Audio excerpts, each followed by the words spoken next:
ازيك يا صاحبي؟ النهارده اعلمك طريقة عمل الزوم في برنامج كاب كات. قبل ما ابدأ واعلمك يا ريت تعمل سبسكرايب للقناة ولايك وشير للفيديو، ويلا بينا نبدأ ويا رب الطريقة تعجبك.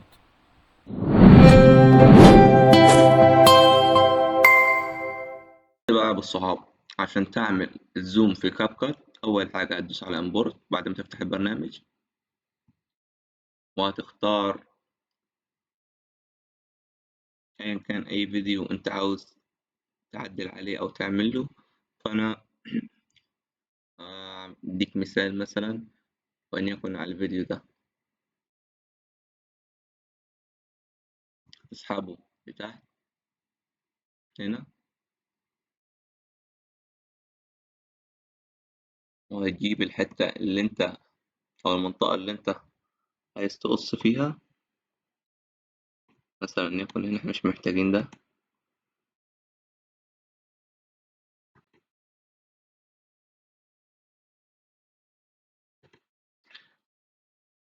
طيب بص يا باشا، اول لسيكة كده بس. بص يا كبير، اول حاجة هتعملها هتدوس على الفيديو ده. تمام، هتنزل تحت هنا هتلاقي في حاجة اسمها ايه، سيلز، اللي هي ايه، تكبير. تمام، فانت ايه مش هتلعب فيها، تعمل ايه بقى، هتيجي على الحتة اللي انت عاوز تكبر عندها، وان يكون دي من اول الفيديو. تمام، فهندوس كده على دي، هديها واحدة كده، هنسيب الفيديو شغال لحد المكان اللي احنا عايزين نعمل عنده، اللي يخليه يعمل زوم.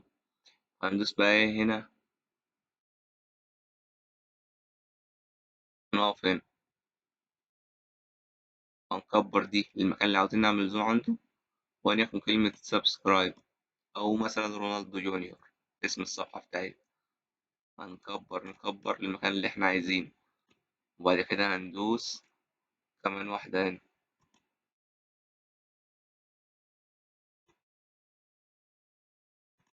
معلش ثواني بس اهي، هعدل قدامكم تاني من الأول عشان الجهاز عندي سخن والجو حر يعني. تمام،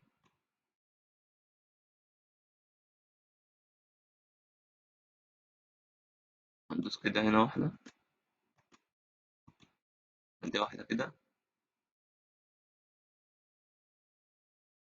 وليكن لحد هنا، نكبر،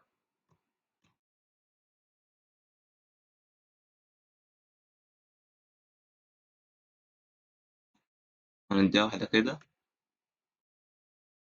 بس، وهرجعه ايه لطبيعته زي ما كان.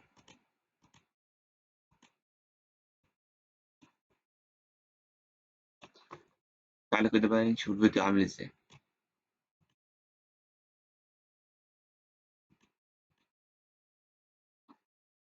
بس كده، عمل زوم ان وبعد كده رجع تاني لورا. تمام، فاحنا هنرجع بقى ايه، هوريها لكم تاني كده. لحظة بس عشان الجهاز زي ما انتوا عارفين معلق عندي. ايه هوريها لكم دلوقتي. بص لكم اللي في الأول دي، في الأول باظ بعد كده اشتغل. بص بقى بيعمل زوم لوحده لقدام، بعدين ايه رجع لورا تاني.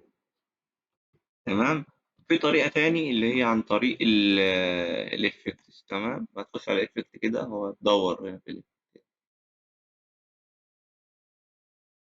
وانا تقريبا مش حاططها في الفيفورت، فأكيد هي تحت يعني في اللينس.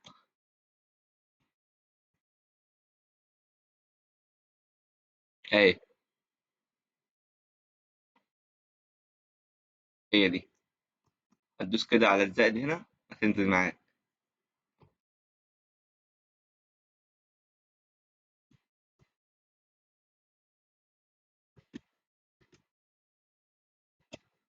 تمام، فبس كده يا صاحبي،